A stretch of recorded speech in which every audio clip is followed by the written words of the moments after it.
to start recording. So we got up to yesterday, we were talking about the Tachash. That was the last verse we discussed yesterday. And we were wondering whether or not the Tachash in Parashas Terumah. So we're in Parashas Terumah, and the verse we got up to was chapter 25, verse 5.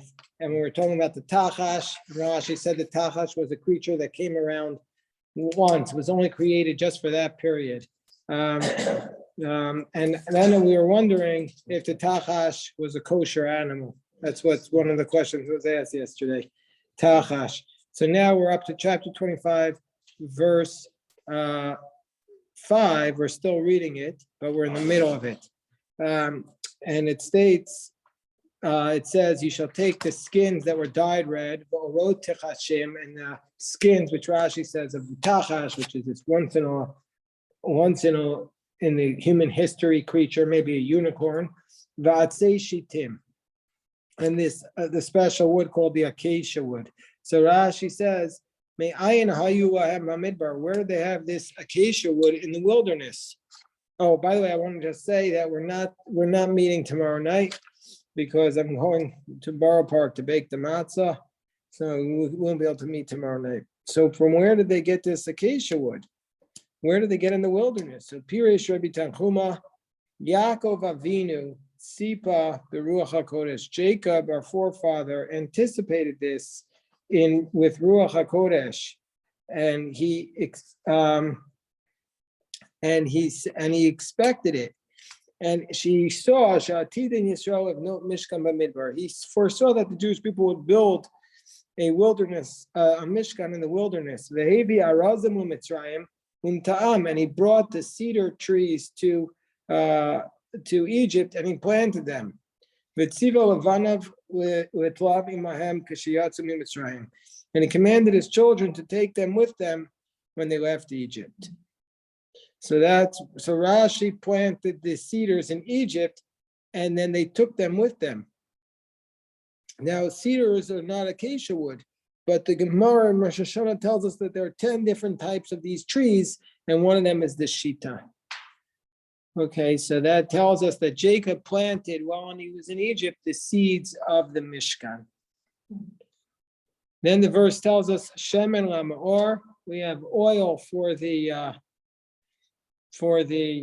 lamp, bisamim with shemen hamishcha, the spices for the shemen hamishcha, v'lektoret hasamim, the spices for the anointing oil. What's you need the oil for the lamp, and the spices for the oil that they used to anoint, that they would anoint two things. They would anoint the Kohanim before they served, but they would also anoint the utensils before they were used. So this is what Rashi says, and also the oil, and also for the smoke of the incense. You need oil for the Ktoras Hasamim, for raising the smoke of the incense. We'll see what the oil was used for. Let's see what the oil was used for in chapter 25, verse 6. Very interesting what the oil was used for. Hello, Aviva. Hello, Mordechai.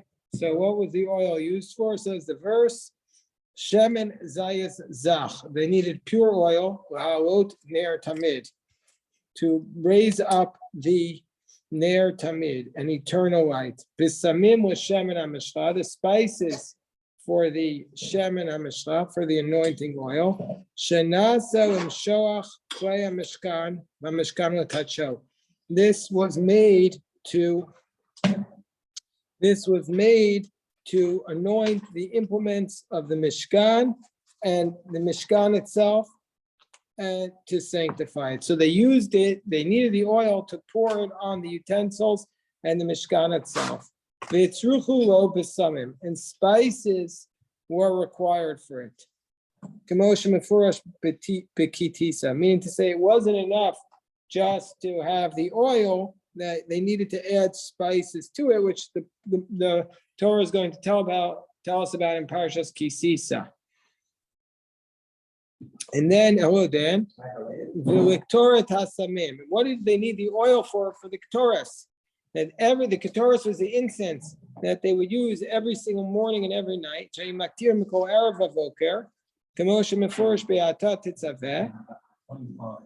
So they needed the oil for that. Chapter 25, verse 6. Chapter 25, verse 6. The expression Ketoras means a raising of vapor or a column of smoke.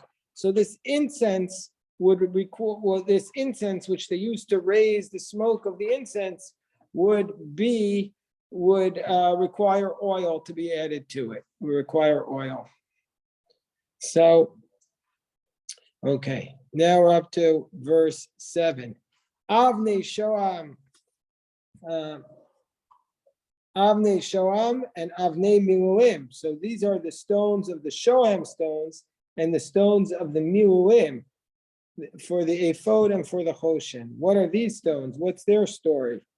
Now this is very significant because the stone we learned from Rebbe Elimelech this past week was a symbol of the Torah. So what does it mean? The stones, Rashi tells us, Avnei Shoam v'Avnei Miluim, the Shoam stones and the filling stones for the ephod and for the Choshen. What does this mean? Rashi says, Avnei Shoam, Shtayim Hutzruchu Sham Utzorach ephod Hamur Be'atat Titzaveh. There were two stones that were needed there to meet the requirement of the ephod, which is mentioned in Tetzaveh.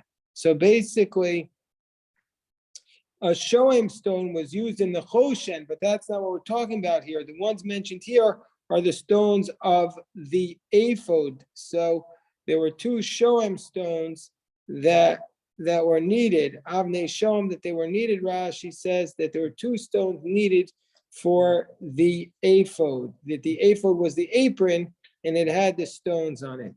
And there are also Miluim stones. What are the Miluim stones? Al Shem she'osin lahem bezav moshav kamin guma. They make a setting for them in gold. And they put the stone into the gold setting to fill up the indentation. Therefore, they're called Avnei Miluim. And the place of the setting is called a frame. So these are stones that they had to donate. So they donated, Rashi says, the Avnei Shoam were for the ephod, for the apron, and the Avnei Miluim were for the breastplate, for the Choshen. The Choshen, the ephod, Mefurashim, the Titzaveh. The Choshen and the ephod are described in Titzaveh. They are types of ornaments for the Kohen Gadol. Okay, and now we come to the very important verse. I skipped a very important verse. You shall make for me a sanctuary. You shall make for me a sanctuary, and I will dwell bitocham. Rashi says, you shall make for me a sanctuary. Va'asu ishmi, make for my name a beit kedusha, a house of holiness, a house of holiness. And Rashi doesn't say this, but many commentaries point out, why does it say I will dwell amongst them? It should say I will dwell amongst it. So it means that if you make a sanctuary, God will dwell amongst them, amongst us. That's the idea. That's the concept. That's the concept. Yeah. If you were a physical being. Exactly. Is that who says that? Barbara. Beautiful. Beautiful. Meyer, shkoyach too. Thank you. Meyer, speak up. They want to hear you. Barbara, however, says dwell among them, among the humans, and that he's a physical being. It implies that who's a physical being? That God is a physical being. He dwells amongst, he dwells amongst people. Can be a ghost and Maimonides. And Albert like Maimonides. Turn the average. So, as if he were, he doesn't say that God is a physical being. The language describes it as if That's it. What humans are physical. Who could be limited to a place. Okay, dwells with them. Them dwell in a place. Everybody is there. Arba amos. so shkoyach, and then the next verse says, verse 9, "K'chol asher ani mareh oscha," that you shall make the sanctuary in conformance with everything I show you. Eis tavnis hamishkan, ves tavnis kol kelav, the form of the mishkan, the form of the utensils, v'chein tasu, and so you shall do it. Rashi says, "K'chol asher ani mareh oscha, kan eis tavnis hamishkan." Here is the form of the Mishkan. This pasuk is connected to what comes before it. Rashi says, "You shall make for me the sanctuary like everything I'm going to show you." And so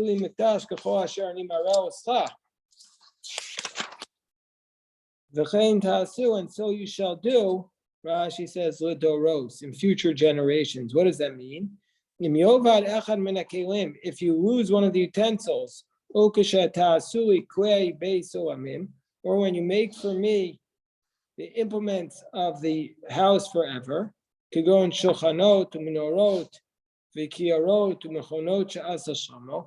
you make for me the implements of the Beit HaMikdash, like the tables, the lamps, all the different utensils that Solomon would make, you shall make these according to the same form of the Mishkan. And if we weren't reading the verse connected to the one right before it, it shouldn't have written from the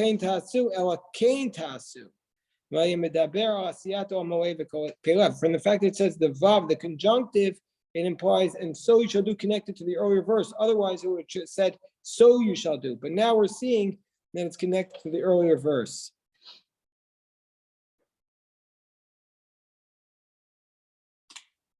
Even though the utensils of the Beis HaMikdash did not have the same exact dimensions as the utensils of the Mishkan, they were proportionally the same. That's what the commentary said.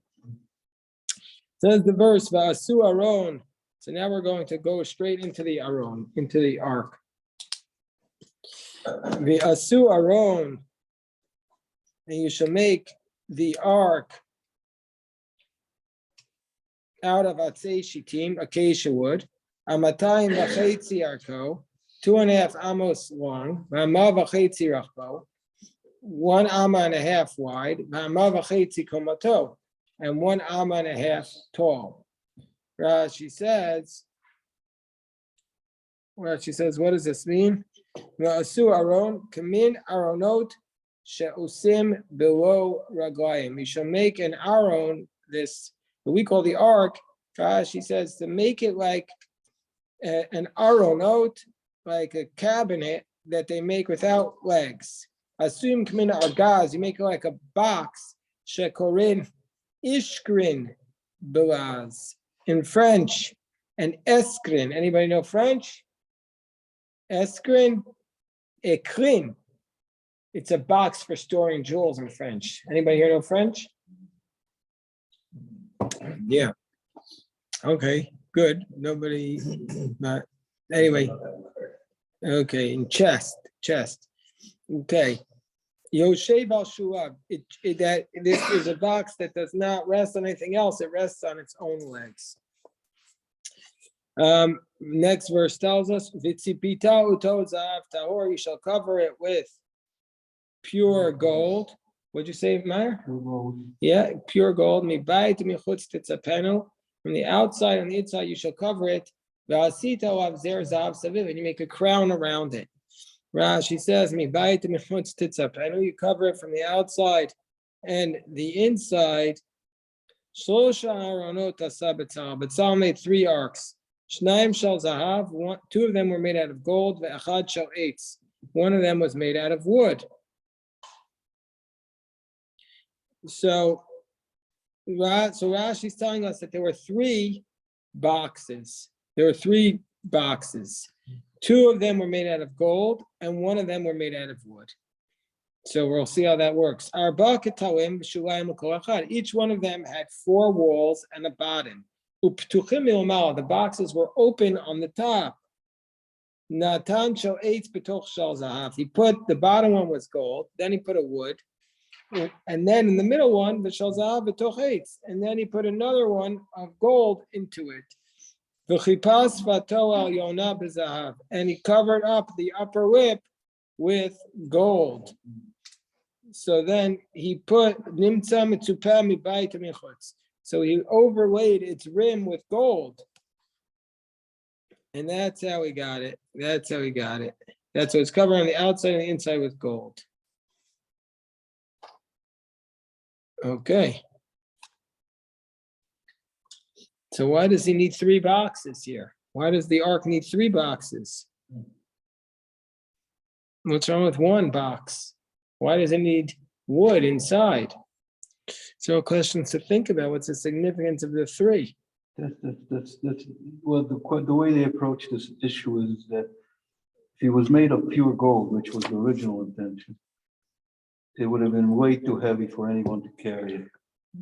Well, Rabbi Aryeh Kaplan points out, he measures the gold, just the kaporet, the cover was weighing, and that is pure gold, it would be weighed 2 tons.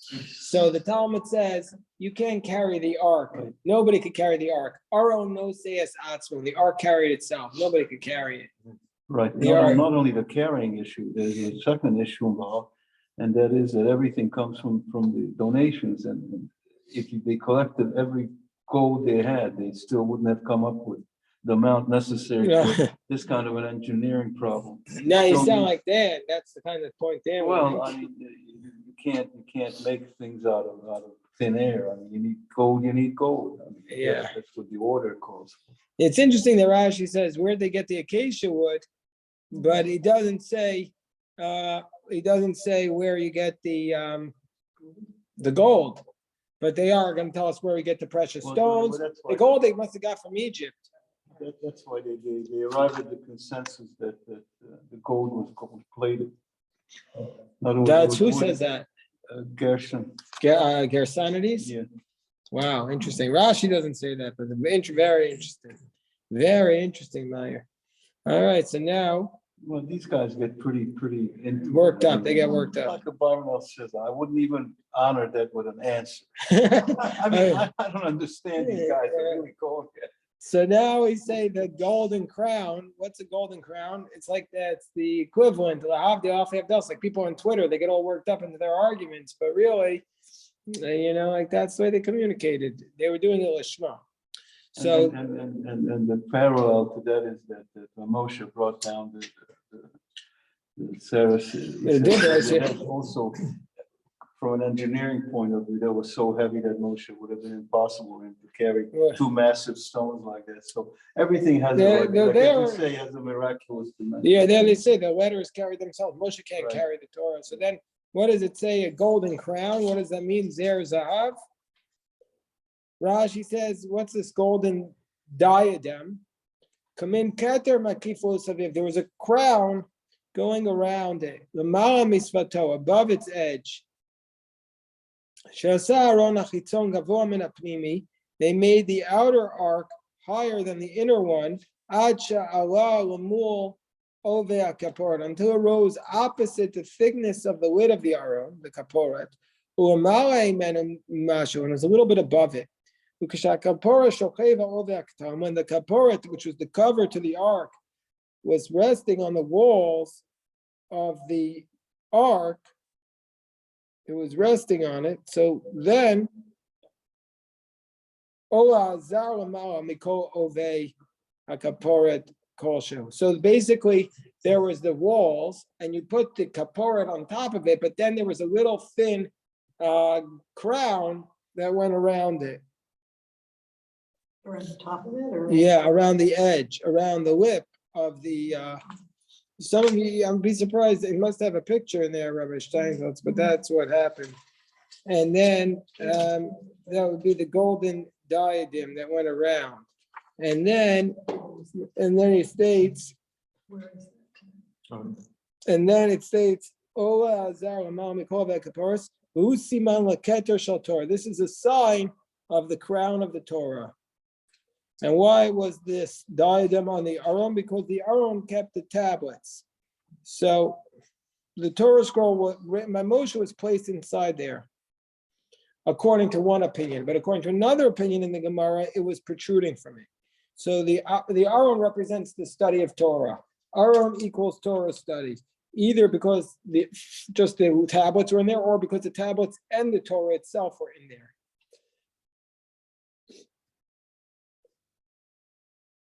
So, okay, so then we continue. The verse states, in the next verse, you shall form there, pour for it 4 rings of gold, and you shall place them on its 4 corners. 2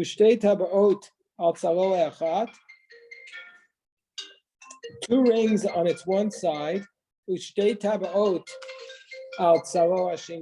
and 2 rings on the other side. What does it mean? Rashi says, V'yatzakta lashon hatacha. It's an expression of casting. Pamosav ketargumo zeviyate. Its corners. Ubezaviyot hayonot samuch kaporet hayunatunot. And in the upper corners, next to the kaporet, the rings were there. Shtaymikan u'shtaymikan, 2 on each side. L'rachbo shel Aron, by the width of the Aron. V'abadim nitunim b'hem, and they put poles inside these rings. V'arko shel Aron mafsik bein abadim amatayim v'chetzi bein bad lebad. And the length of the ark separates between the poles 2.5 amos between one pole and the other. They're going across the length. Rabbi, why does Matayim V'chetzi is 200 and a half? No. Amatayim, not Matayim, Amatayim. Okay. 2 amot. An amot is, but I thought you were going to ask me something else. Why is the ark in a half measurement? Why is it a half measurement? Because the idea is you can never fully grasp and hold and understand the Torah. It's always incomplete. And then the 2 people who were carrying the ark would walk between the poles. That's what it says in Menachos in Perek Shtei Alechem.